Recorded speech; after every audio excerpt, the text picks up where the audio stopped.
ይህን ባውቅ ኖሮ አጠና ነበር።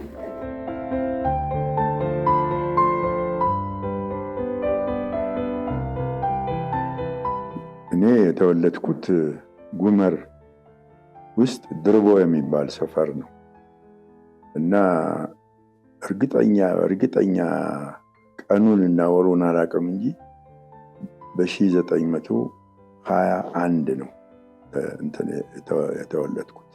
ለአባት ለእናቴ ስድስተኛ ልጅ ነኝ። ከኔ በላይ ሁለት አሉ። የኔታ ተሰማ የሚባሉ አንድ አስተማሪ ነበሩ አካባቢያችን። በራሳቸው ቤት የጀመሩት እና ትምህርት ነበረ። ከዛ በኋላ የመንግስትም እውቅና አግኝቶ እስከ 3ኛ ክፍል ድረስ ነበረ።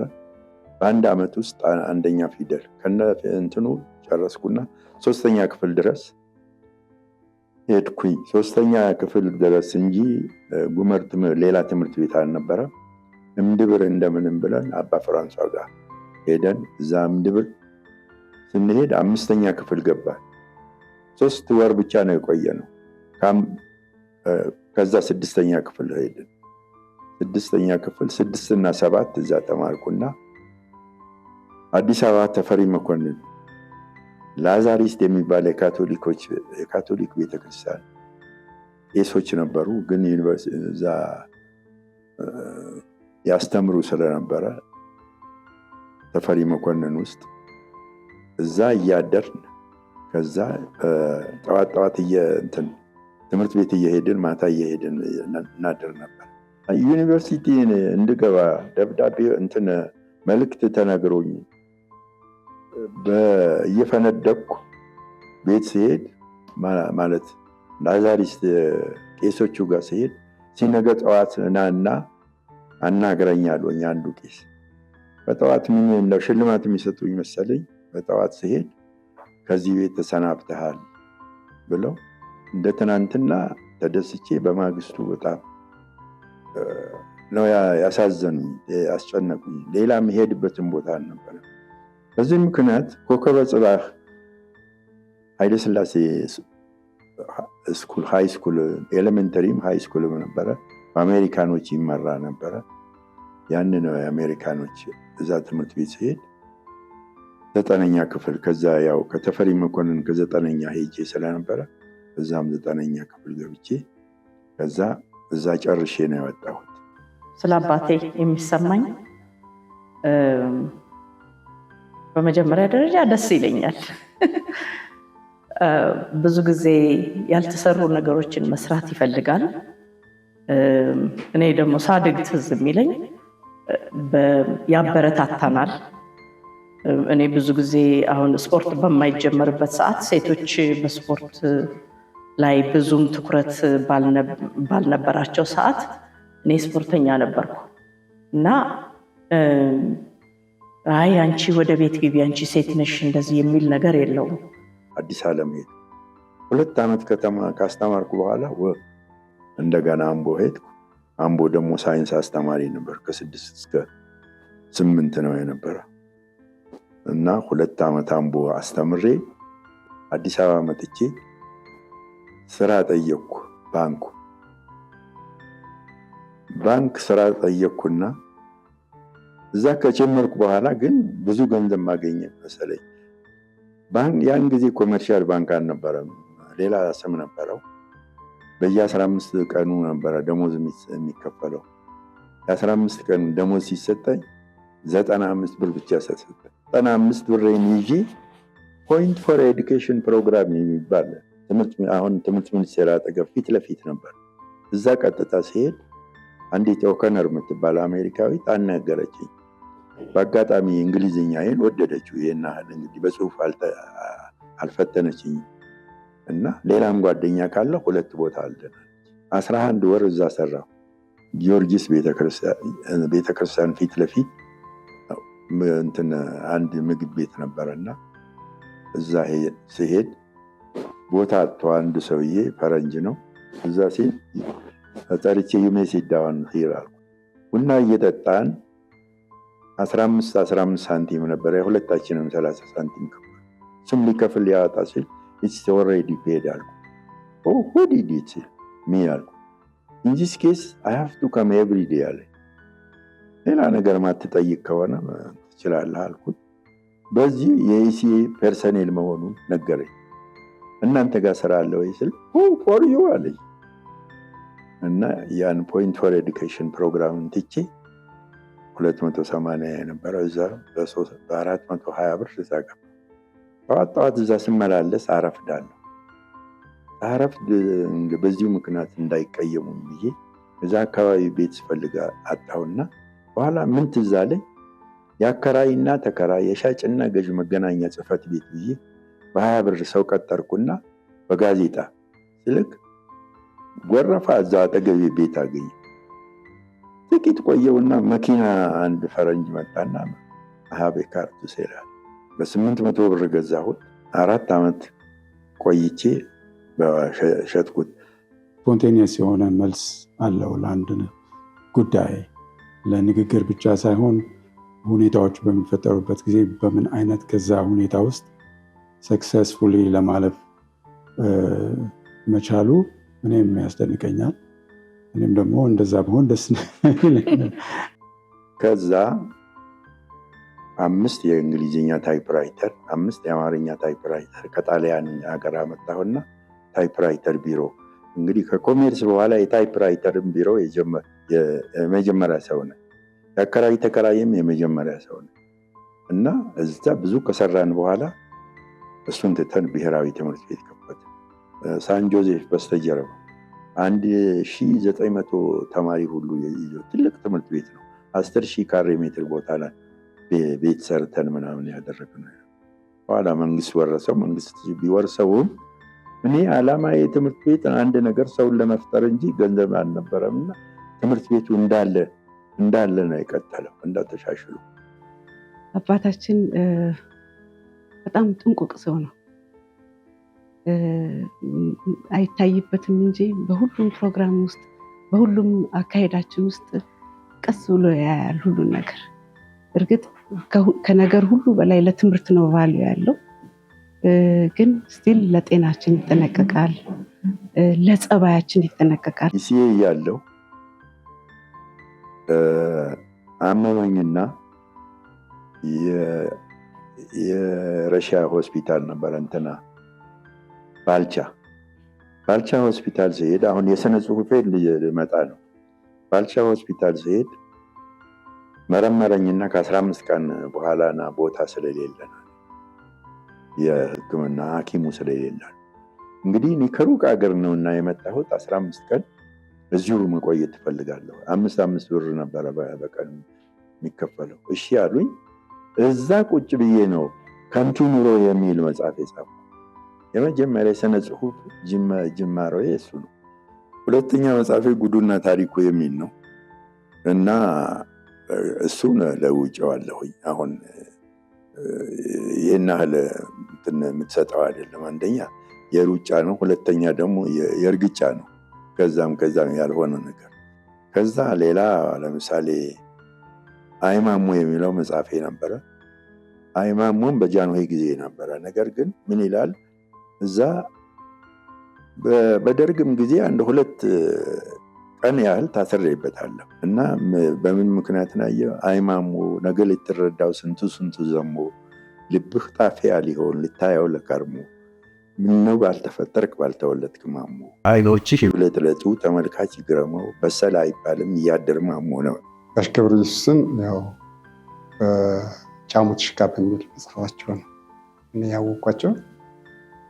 መጽሐፉን ገዝተን በጋራ የምናነብበት ሁኔታ ነበረ። እኔ በግሌ መጽሐፉ እጅግ በጣም የተደነቅኩበት መጽሐፍ ነው። 2 አይነት ነገሮችን በውስጡ አይቻለሁ። አንደኛው ልበወለድ ነው። ደራሲው የፈጠራቸው ልበወለዶች አሉ።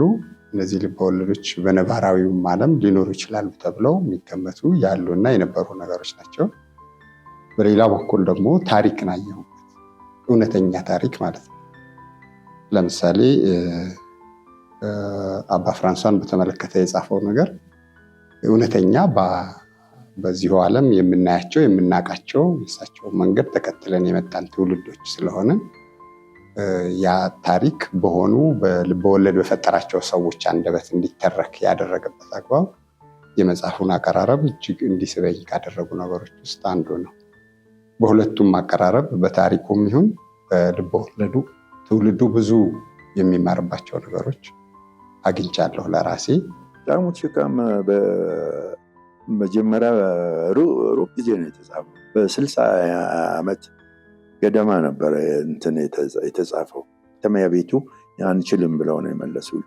ከዛ በኋላ አንድ ጓደኛዬ ነው በዚህ ስበሳጭ አይቶኝ አንድ በደንብ በእጁ ማሽን አድርጎ የሚጽፍ ሰው አለ አሉኝና እሱን በገጽ 7 ብር ምሳ ከኔ ጋራ አጠገቤ ቁጭ አድርጌ በ15 ቀን ወሰደበት። እኔ የጫሙት ሽካ በእጅ ተጻፈ። የጫሙት ሽካ ደራሲ ጋሽ ገብረ ኢየሱስን መጽሐፋቸው አብዛኞቻቸው አንብቤያቸዋለሁ። በተለይ ከልጅነቴ ጀምሮ ያነበብኩትን የጫሙት ሽካ ትልቅ ትውስታም አለኝ። ከልጅነቴ ጀምሮ 7ኛ ክፍል ሆኜ ነው እንደው ማነበው ነበረው። አጋጣሚ ማታ ዊከር የሚባለው ቤት ስንሰባሰብ አባቶች እናቶች ዊከር ሲያወሩ እስኪ አሁን የመስፍን ተራ ነው ተብሎ የጫሙት ሽካ እንዳነብ ነበር የሚያደርጉኝ የነበረው። ተከይትነት አጂነት ጻፍኩት። የድሮ ጉራጌ ለምሳሌ ባሪያዎች ነበሩ። ባሪያ እኛም ቤት እንኳን 1-2 ነበሩ እና ግን በሕግ ተከልክሎ ነበር እና በሀገራቸው ወይም ቤታቸው ሲሄዱ ትልቅ ሰዎች ሆነው በግድ ሳይታወቁ የተሸጡ ምናምን ይኖሩ ስለነበረ ይህን በማድረግ እንትን ባሪያ የምንላቸው ሰዎች ምን አይነት እንደሆኑ ለማሳየት የሁለተኛ ዲግሪ ትምህርቴን በመማርበት ጊዜ በክፍል ውስጥ በነበረኝ ቆይታ እነዚህ 2 ተከታታይ በጉራግኛ በቋንቋ የተጻፉ መጽሐፍት መኖራቸውን ሳውቅ ምን ይሆን ውስጣቸው ያለው እንዴት ይሆን የተጻፉት የሚለው ጉጉት አደረብኝ። ያው ቋንቋውን በተወሰነ መልኩ የመስማት አንብቦ የመረዳት ሁኔታም ስለነበረኝ ማለት ነው። ከዛ በኋላ ያው መጽሐፎቹን ሳያቸው በጣም የሚገርሙ ቱባ የሚባለውን የጉራጌ ባህል የሚያሳዩ መስመር በመስመር በሚባል ደረጃ ከባህሉ ጋር በጣም የተሳሰረ ሀሳቦችን፣ ስነ ቃሎችን፣ የተለያዩ የፎክሎር ውስጥ የምናገኛቸውን ጉዳዮች በሙሉ በዝርዝር የያዙ ሆነው ሳገኛቸው ነው ጥናቴን ለመስራት በእነዚህ መጽሐፍ ላይ የወሰንኩት ማለት ነው። እንግዲህ ነኩቸር ለምሳሌ አሁን እዛ ውስጥ ነቢይ ዳንፋሞ የሚል አለ። ዳንፋሞ ድሮ ምን መቼ እንደሚመጣ ይናገር ነበር አሉ። የሸዋ ንጉስ እዚህ አገራችን ይመጣል፣ የመጣ እንደሆነ አይመለስም፣ እዚህ ይገደላል። የሚገሉትም የጉራጌ ሰዎች ሳይሆኑ ሌሎች። ጊዜን አጠቃቀም ያውቃል። ጊዜ የለም እኮ እንደዚህ ለማለት ነው። ጊዜ አለ ግን መጠቀም ስለማንችል ነው እንጂ ጊዜ አለ ይል ነበርና ይገርመኛል። የጻፋቸው መጽሐፍቶች በሙላ ከጥቂቶቹ በስተቀር ስራ ላይ በነበረ ጊዜ ነው። የሚገርመኝ ነገር ጊዜ የለኝም የሚል ሰው ነው። አሁን ጊዜ ስንሰራ በቀን እኮ ምናልባት ብዙ ብንሰራ 6 ሰዓት 7 ሰዓት ነው። ያ ጊዜ የት ሄደ? እኔ የማታ ትምህርትም እየተማርኩ ልጆቼንም ሁሉ በተቻለ መጠን እያስጠናው ጊዜ ቆጥሮ እንትን አንሶኝም አላውቅም። ስለዚህ ሰራ ስለነበረ ነው እንደዚህ ሁሉ ማለት ልጽፍ የቻልኩት። እሱ ሁልጊዜ ከመናገር የበለጠ በስራው ነው የሚያሳየን። እንደምንለው ከስራ መጥቶ ራቱን በልቶ ምን ብሎ ቴሌቪዥን ዜና የሚያይባት ጊዜ ያለች፣ ምናልባት አንዳንድ ጊዜ ፊልም፣ ግን መጽሐፉን አያቋርጥም። እኛም ደግሞ በትምህርታችን ማለት በምንሰማራበት ታታሪ እንድንሆን ጥናት ቤት ነበረን። አይገርማችሁ? ዴስክ ያለው በደንብ የመንገድ ስራ ድርጅት እስከ መጨረሻ እስከ 66 የመንገድ ስራ ድርጅት ውስጥ ነበር ሰራራ መስረታ ውስጥም ነበር ሁልጊዜ እና ቅዳሜና እሑድ ስለነበረ ቅዳሜና እሑድ ሁልጊዜ ይዛን ሄድ ነበረ። ባህል ማዕከሉ ደግሞ ባህል ማዕከል ለምሳሌ ተራሪ ሀብተማርያም ነፍሳቸውን ይማርና ጉዴግ የሚባል ድርጅት ነበር የፖለቲካ ድርጅት። እዛ ለምን አታገለግልም ብለው አንድ ቀን እንትን ሰጣኝ። አንተ ነው ምለው በዛን ጊዜ ስለዚህ አሁን አንተ ብለው አይገርማችሁ እና በኋላ ሄድኩና 3 ቀን ድረስ ከነሱ ጋር ቁጭ ብዬ ሳይ ያው የፖለቲካ የማይረባ ነገር ይናገራል። ሁሉም ይናገራሉ፣ ጥሩ ይናገራሉ፣ እሱም ጥሩ መልስ ይሰጣል። በኋላ ግን እኔ ማውቀው ምን ነበረ ወያኔ ያን ጊዜ ሌላም ሰው አብሮ ተባበረበት ከሌላም ሰው ጋር አብሬ ነው ጥፋትም ካለ አብሬ አጠፋሁ ለማለት ለስሙ ነው እንጂ ሰዎቹ ፓርቲ እንዲያቋቁሙ ያደረገው ስልጣን አይለቅም የሚል እንትን አውቅ ነበር። በኋላ ለአንድ ጊዜ ደፍተራሪ ነገርኩት። እንዲህ ብሎ አየ አከብረውም ፈራውም ስለነበረ ጭጫል።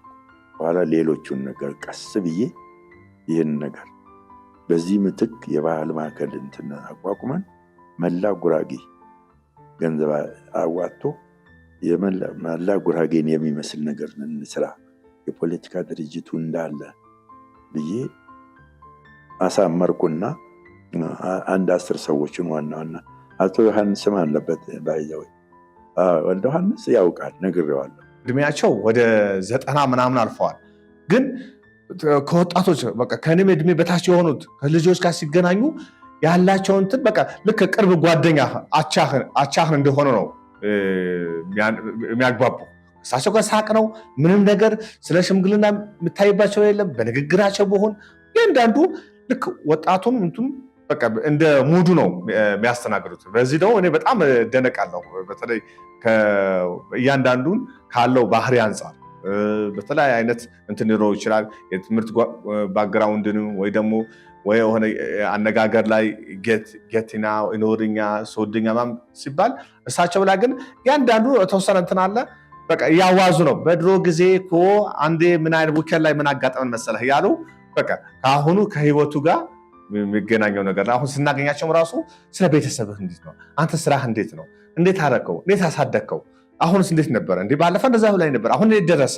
ያሉ የሆነ በቃ ሁሉ ጊዜ በሆነ ተጨመረ ነገር እንድትነግራቸው ነው የሚፈልጉ። ልጆቼ እግዚአብሔር ይመስገን በእውነት አሁን 9 ልጆች አሉ። ከ9ኙ 2-3ቱ ዶክተሮች ናቸው።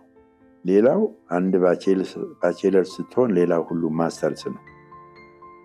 እና እግዚአብሔር የተመሰገነ ይሁን 3 የልጅ ዶክተሮች ሲኖሩ 3 የልጅ ልጆችም ዶክተሮች አሉ። እና እነሱም በልጅም በምንም በጣም ዘርግተናል። በየው ደስ ይለናል፣ እንኮራባሃለን። ልጅነት ይሰማናል። ለአንተ እንደዚህ አይነት ሻርፕ የሆነ አእምሮ ኖሮ ብዙ ነገሮችን እያመዛዘንክ የምትሰጠን ምክር አሁንም ያለ ወደፊትም የሚቀጥል ሆኖ ቢሆን ደስ ይለናል። እድሜና ጤናን እንመኝልሃለን። እንኮራበታለን። አባታችንም ማንኛውም ሰው እንደሱ አይነት አባት ቢኖረው እንኮራበት ይመስለናል። በህይወት ውስጥ ላደረገው ሁሉ አኮምፕሊሽመንት ያደረገው ሁሉ የሚያኮራ ነገር ነው እና እግዚአብሔር ጤናውንና እድሜውን ደግሞ እንዲጨምርለት እንመኛለን። እግዚአብሔር ይመስገን ጥሩ አባት አለን። በጣም ነው የምወደው። የተባረከ አባት አለን። እኛንም ለዚህ ያበቃን ለእኛ ብቻ ሳይሆን የሀገር አባት ነው ብዬ ነው የምገምተው እና እንዲህ አይነት እድል የእሱ ልጆች መሆናችን በጣም የሚያኮራ ነው። ዩጂ በኮሪም አዮ ዩጂ በኮሪም ቃንቀነ ኮሪም ባሪቃ ነቀ ቢራ ተነቀ የተወጪ ተረፈቀ መቻመሁ ተበነሰ ያስሪ ይሸነከሰ መንጨፉ ዳታ ነከሰ ጉራ ተከነጃንታ መርባረ ማጎዳ ሀዳሞ በቃ